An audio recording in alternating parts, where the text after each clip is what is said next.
Salut à tous, j'espère que vous allez bien, c'est Romain et on se retrouve aujourd'hui pour la deuxième vidéo bilan des performances individuelles des Parisiens depuis le début de saison. Après Ekitike et Nordi Mukiele hier, on va en finir avec les recrues de l'été. Carlos Soler, Fabian Ruiz et Vitinha seront analysés ce soir. Bien sûr, beaucoup plus de choses à dire sur les trois que lors de la première coupure internationale de fin septembre. À ce moment-là, il y avait globalement que Vitinha qui avait eu le temps de jeu nécessaire à l'analyse. Bref, commençons tout de suite avec Carlos Soler qui arrive en toute fin de mercato, quasi début septembre à l'entraînement. Je crois qu'il joue un match avec Valence sur le gong du mois d'août. Et il connaît donc sa première titularisation contre Reims dans le troisième match après le retour de cette fameuse trêve internationale de septembre. On rappelle qu'il est international espagnol, qu'il est à la Coupe du Monde. Félicitations à lui, bien évidemment. Alors, cette première titularisation, après des entrées, à chaque fois c'était 3-4 minutes grand maximum, donc on passe. Il est en 10 à la place de Neymar à ce moment-là qui soufflait, qui était sur le banc et qui est d'ailleurs rentré en seconde mi-temps. Match nul et vierge, on s'en souvient. Globalement, juste une passe en profondeur ou deux, je crois, pour Mbappé. Voilà, une qui doit finir comme passe décisive parce que c'est sûrement la plus grosse occasion de Mbappé sur ce match.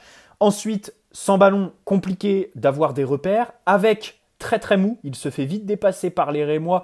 Peut-être une question d'adaptation à la Liga. On sait qu'en Liga, ton adversaire est plus loin de toi. Messi l'a montré en début de saison dernière. Carlos Soler, pareil, il a semblé avoir quelques petites difficultés.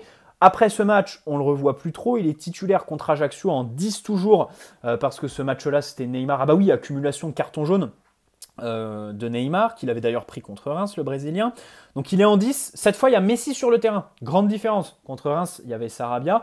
Contre Ajaccio, c'était Messi qui lui a globalement pris tout l'espace et tous les ballons, bien évidemment, ce qui fait que Carlos Soler ne pouvait pas trop recevoir dans les pieds. Il a malgré tout réussi à se montrer sur l'action du premier but qu'on met.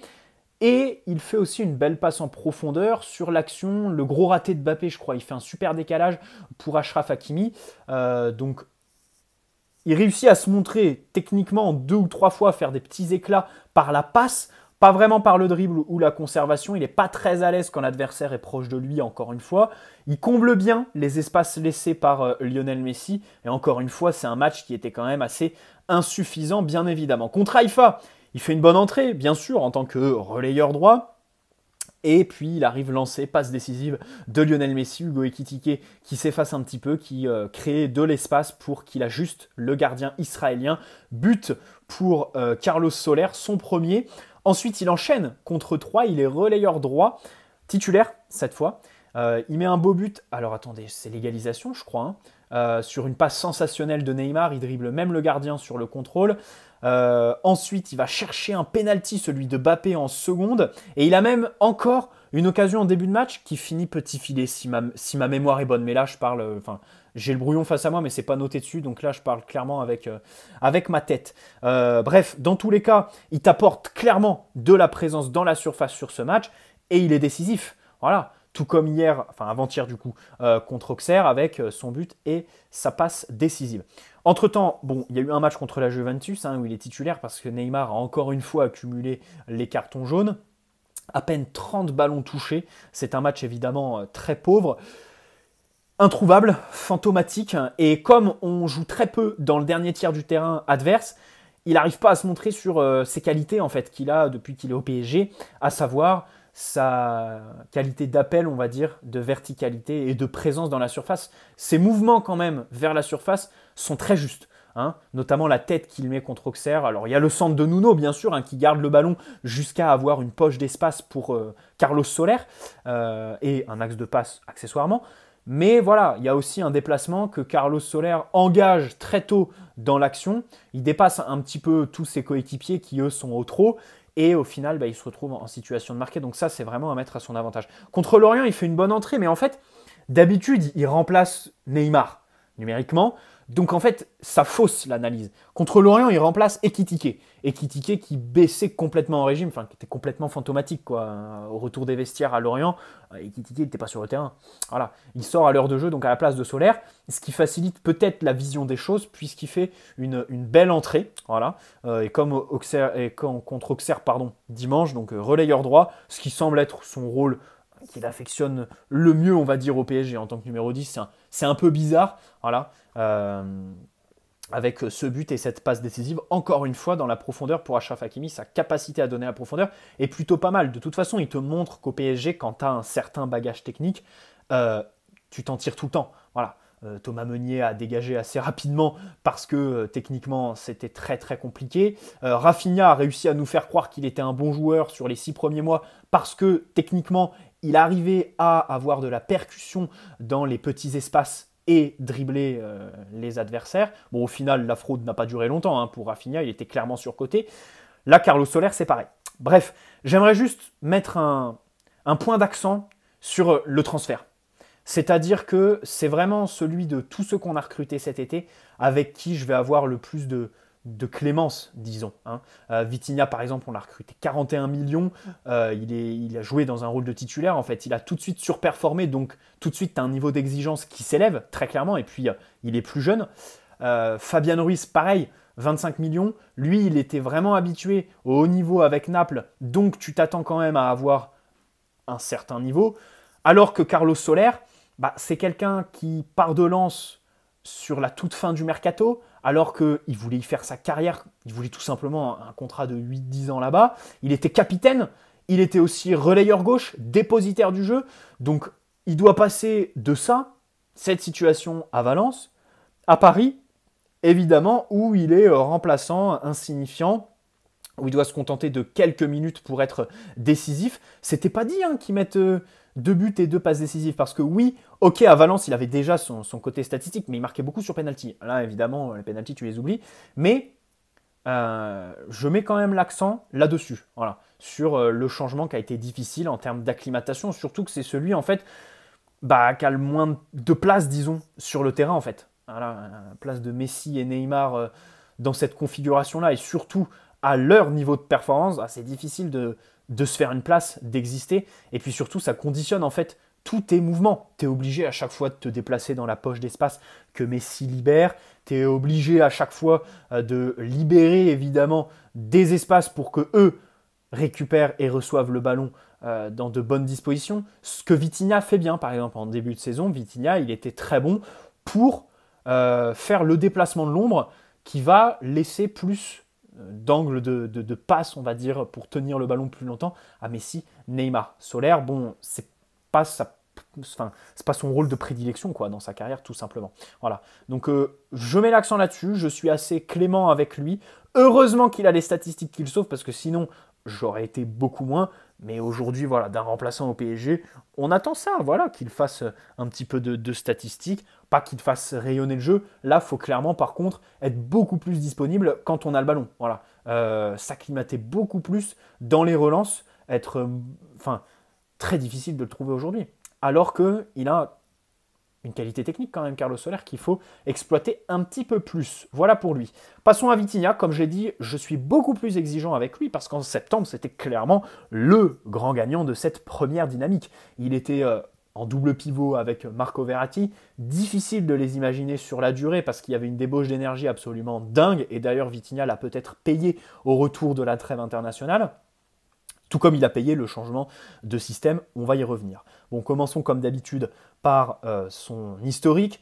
Bien sûr, il avait cette dynamique enclenchée avec la tournée au Japon, le trophée des champions, Clermont, son gros match contre la Juventus au Parc des Princes. Faire un match aussi abouti tout début septembre, dans le premier match de poule, on sait, à chaque fois, c'est des matchs qui sont un petit peu hachés. À partir de l'heure de jeu, ça devient un petit peu n'importe quoi. Tout le monde va à l'abordage et il y a globalement plus de tactique parce que physiquement, mentalement, ça ne suit plus. Les joueurs sont carbo, tout simplement. C'est le premier match à haute intensité de la saison, quoi. C'était vraiment du très haut niveau. Proposer ce qu'il a fait contre la Juve, c'était le 3 ou 4 septembre, si je dis pas ou le 6 peut-être. C'était vraiment très très bien. Maintenant, après la trêve internationale, contre Nice, c'est compliqué, match par intermittence. Voilà, il y a eu des moments où il a été plutôt bon, il a réussi à se montrer tranchant, notamment en toute fin de match, puisque c'est lui qui lance Mukiele avant le centre en retrait pour le but victorieux de Mbappé. Le match aller au Benfica, sa première mi-temps, elle est vraiment compliquée, il est bousculé par le pressing des adversaires. Il fait notamment une passe pour Neymar qui est incompréhensible parce qu'elle est impossible à contrôler pour le Brésilien. Au final, Neymar il perd le ballon et c'est l'action qui conduit au fameux but, tout simplement, hein, le contre son camp de Danilo. On l'a tous en tête. En seconde mi-temps, il rentre contre Reims. Vous savez, c'était au moment du rouge avec Marco Verratti, Christophe Galtier qui le connaît bien et qui du coup le fait sortir pour Vitinha parce qu'il parlait avec les arbitres dans le vestiaire. Voilà, il était à deux doigts de prendre un rouge qui aurait été stupide parce qu'il a purgé contre Marseille le week-end d'après. Vitinha qui rentre. Je l'ai trouvé plutôt bon dans notre moitié de terrain. Il a fait une bonne entrée contre Reims. Maintenant, dans le dernier tiers, pas assez d'influence et surtout pas assez incisif. Décisif surtout, bien évidemment. Hein. Contre l'OM, il fait un bon match dans les remontées de balles. Surtout, le match contre l'OM, c'est celui du changement de système. Et il doit partager avec Fabian Ruiz. Il y en a un en plus. Et évidemment, tu ne peux pas avoir la même influence dans un double pivot que dans un système à 3. Même si, oui, tu as aussi une débauche d'énergie qui est moins importante. C'est normal, bien évidemment. Mais globalement, voilà, il lance Mbappé sur le but. Dans le dernier tir, encore une fois, pas vraiment d'influence, mais il est plutôt bon. Il joue une demi-heure contre Ajaccio, contre Haïfa. C'est-à-dire que nos buts, on les met sur des phases d'attaque rapide. Du coup, bon, il est un peu effacé, quoi. C'est pas un joueur de transition, Vitinha. Hein. C'est plus quelqu'un pour poser le ballon, le relancer proprement, jouer avec un bloc, disons, médian. Voilà, pas trop avancé, parce que dans le dernier tiers, il peine à faire des choix. Pas trop reculé non plus, parce qu'il n'a pas non plus les caractéristiques physiques pour résister, être acculé sur tout un match. Et puis, en matière de contre, bon, c'est pas le plus tranchant, quoi. Voilà. Contre 3, alors il est un peu en retard sur le second but, tu sais, là. Alors c'est, responsabilité partagée avec Kimpembe, puisqu'ils sont tous les deux loin du buteur dans la surface, un petit peu passif. Retour des vestiaires, comme d'habitude, vous me direz. Sans ballon, il a été plutôt intéressant. Il a réussi à retrouver un petit peu son rythme, on va dire, de début de saison pour libérer de l'espace à ses partenaires. Hein, c'était un match avec Neymar et Messi. Contre la Juve, très difficile. C'est sûrement son match le plus compliqué depuis sa signature. Il est très neutre, voilà. Il perd aussi des ballons en première mi-temps. Il en perd beaucoup face au pressing adverse. Faut aussi admettre que tu dis Juventus, tu penses tout de suite à une équipe de bras cassés qui sont nuls avec un entraîneur qui est un taliban. Le problème, c'est qu'on a eu probablement une Juve des mieux organisées contre nous, voilà, qu'on fait un de leurs meilleurs matchs dans le contenu, et qui, depuis... Mais de toute façon, ça, c'est le propre des équipes d'Allegri. Hein. Elle démarre la saison de manière catastrophique et après, il se reprend en seconde moitié. Alors, vous me direz, cette saison est tellement particulière, peut-être que ça n'aura pas lieu. Mais dans tous les cas, là, c'est la tendance. Ils sont 3e de Serie A. Ils se sont bien repris depuis, évidemment, leur performance. Là, déjà, l'élimination en Ligue des Champions. Ça, c'est impossible à oublier. La fameuse élimination et l'Europa League pour eux. Voilà. Contre Lorient, alors Vitinha, ce qui est intéressant dans son match contre Lorient, c'est qu'il retrouve un double pivot, voilà, et sans pour autant retrouver son niveau du début de saison, ce qui montre bien qu'au-delà du changement de système, il y a eu quand même d'autres facteurs dans la baisse de régime très claire de Vitinha qu'on va analyser un petit peu plus tard. Voilà. Bon, Auxerre, week-end dernier, là, il joue pas. Bon, comme je l'ai dit, première circonstance atténuante pour lui, physiquement, il a eu une débauche d'énergie énorme en début de saison, donc c'est normal qu'au mois d'octobre, à un moment donné, il pêche un peu. C'est logique. Je le disais dans mes débriefs en août et septembre, Vitinha surperforme. À un moment donné, il ne va pas garder ce niveau toute la saison, et il faudra être un petit peu plus indulgent. Le problème, c'est que là, ça a quand même duré un bon mois et demi quand même. Hein. Il y a eu son match contre l'OM, peut-être contre Haïfa, son entrée contre Reims, et après le reste, c'est quand même compliqué. Des matchs vraiment à intermittence et où il est globalement trop neutre. Voilà. Il a payé le changement de système, bien sûr, ça c'est une autre circonstance atténuante. Aussi un changement de zone, voilà, parce que maintenant il joue relayeur gauche, alors qu'avec Marco Verratti, double pivot, il était beaucoup plus libre sur la largeur, mais il était un peu plus porté vers la droite, donc le côté de Lionel Messi, ce qui entraînait d'autres mouvements. C'est sûr que c'est complètement différent de jouer sur le côté de Messi et Hakimi que sur celui de Nuno Mendes et Mbappé. T'en as deux qui demandent le ballon absolument dans la profondeur et il faut leur donner avec une passe très tranchante tout de suite quand il y a des intervalles, et d'autres qui ont besoin de la recevoir dans les pieds et besoin aussi de mouvements pour qu'ils aient vraiment du rayon en fait à la réception du ballon et pas d'adversaire sur eux. Donc déjà, ce poste de relayeur gauche, je pense que c'était pas vraiment le mettre dans les meilleures dispositions, on va dire, hein, pour prendre sa défense. Maintenant, oui, il y a un vrai problème. En plus, j'oubliais au poste de relayeur gauche, l'intérim de Bernat. Bernat, on le sait, si Galtier, j'allais dire Pochettino, je suis fatigué. Si Galtier a mis Marquinhos axe gauche quand Bernat était là, c'est pour combler un petit peu les manques défensifs de Bernat. Et je pense que Vitinha en a aussi pâti parce que Nuno Mendes défend beaucoup mieux les 1 contre 1 que Bernat, tout simplement. Notamment dans sa surface. Nuno Mendes est très propre dans sa surface. Contre Auxerre, il fait encore une superbe intervention alors qu'il est derrière l'attaquant, je crois. Bon, dans tous les cas, malgré toutes ces circonstances atténuantes pour Vitinha, il y a quand même un problème dans le dernier tiers. Une fois qu'il a le ballon, il le porte, ok, mais il n'est pas assez tranchant. Il faut qu'il lève la tête beaucoup plus tôt pour faire des choix beaucoup plus précipités en fait. Voilà. Plutôt que de garder le ballon, faire des passes latérales, il faut absolument qu'il apporte de la verticalité. Dans le dernier tiers, qu'il prenne les situations de frappe qu'il a, parce qu'on ne peut pas se permettre d'avoir et Vitinha et Verratti qui sont une assurance vie pour les adversaires dans leur dernier tiers, tout simplement parce qu'il est inoffensif.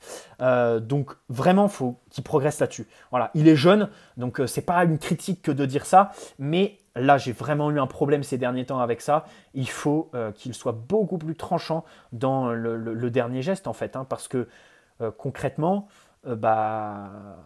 c'est un petit peu un robinet d'eau chaude, disons. C'est compliqué. C'est compliqué, il faut qu'il prenne beaucoup moins de temps à faire ses choix. Parce que clairement, aujourd'hui, si on doit jouer le Bayern cette semaine en milieu à 3 avec toute l'équipe disponible, c'est-à-dire qu'en défense, tu as Kimpembe, tu as Marquis, tu as Mukele, tu as Ramos, au milieu, je mets Danilo en sentinelle, je mets Verratti relayeur gauche et je mets Fabian Ruiz relayeur droit. Voilà. Vitinha est pour moi relégué aujourd'hui par les performances de Danilo et Fabian Ruiz sur le mois d'octobre, très clairement, à un moment donné, il faut être lucide, et aussi par le système qui ne l'aide pas. Après, je le laisse, je peux le faire rentrer en cours de match, hein. Même si Renato, c'est dommage que Renato n'ait pas pris confiance, parce que Renato, par exemple, peut avoir cette verticalité que Vitinha n'a pas. Et par exemple, Vitinha-Solaire, si tu veux les comparer, ce serait cool que Solaire ait du Vitinha et que du Vitinha ait du Solaire. Je m'explique. Si Vitinha avait cette qualité de déplacement dans le dernier tiers, cette capacité à apporter du nombre dans la surface et en matière de finition, même de passe décisive, il serait un tout autre joueur. Et Solaire, pareil, s'il avait la capacité de déplacement qu'a Vitinha, l'intelligence situationnelle pour évidemment se libérer du marquage, libérer des espaces pour ses partenaires et tout ça, bien sûr qu'aujourd'hui, les avis seraient complètement différents. Voilà, maintenant, c'est deux joueurs qui ont chacun leurs qualités, leurs défauts. Et pour Vitinha, j'attends beaucoup plus de tranchants. Finissons avec Fabian Ruiz, déjà 18 minutes, putain. Bon, il avait déjà fait une grosse mi-temps contre Lyon, hein, on s'en souvient, même si après il avait baissé en régime au retour des vestiaires. Son match le 18 septembre là-bas, il est vraiment très très bon, hein. Contre Nice, il fait un match neutre. Il avait Vitinha en double pivot. Contre Benfica, il rentre à match aller, hein, je rappelle, il prend un jaune, je crois qu'il fait une faute d'anti-jeu, et il a une frappe, comme quasi à chaque match, hein, une situation de frappe.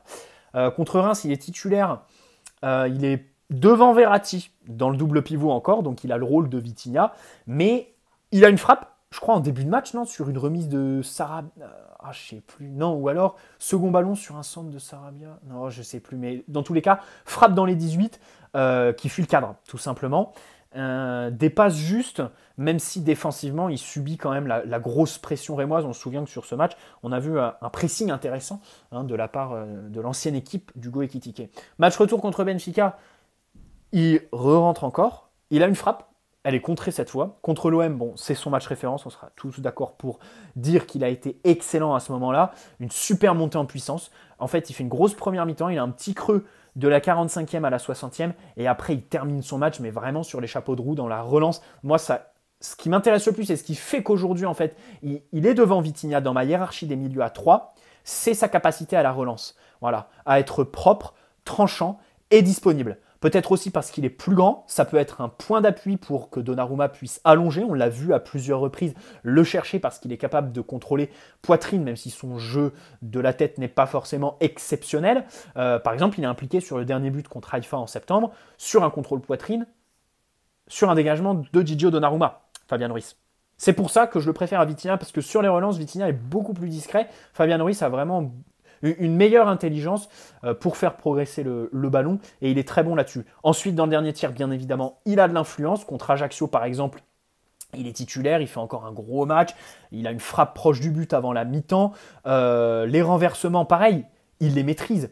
Tout simplement, il est placé axe droit pour être sur son mauvais pied, chercher des circuits de passe à l'intérieur, faire des espèces de ballons fouettés, pieds en rupture, vous appellerez ça comme vous voulez, mais dans tous les cas, de belles transversales vers Bernat à un moment donné, et puis par la suite vers Nuno Mendes, le titulaire en puissance. Contre Haïfa, c'est vrai que c'est lui qui fait la faute sur le coup franc du 3-1.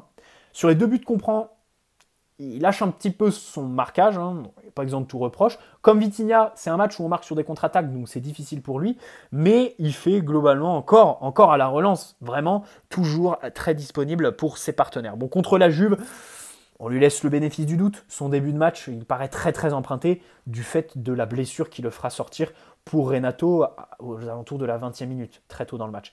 Il est blessé depuis, donc Lorient et Auxerre, il a loupé. Bref, voilà, il a aussi joué quelques moments en sentinelle, il a terminé des matchs en sentinelle. Moi, j'aime beaucoup ce joueur, il a du ballon, il est capable de le conduire aussi, une belle conduite de balle par rapport à Paredes et Thiago Motta par exemple. Pour ceux qui s'amusent à les comparer, c'est quelqu'un qui est quand même un peu plus énergique, a un meilleur volume de jeu et qui me paraît plus hermétique, on va dire, à la pression d'un pressing du haut niveau de la Ligue des Champions, hein, qu'un Carlos Soler ou un Vitinha par exemple. Voilà, peut-être aussi parce qu'il est plus grand et plus d'expérience.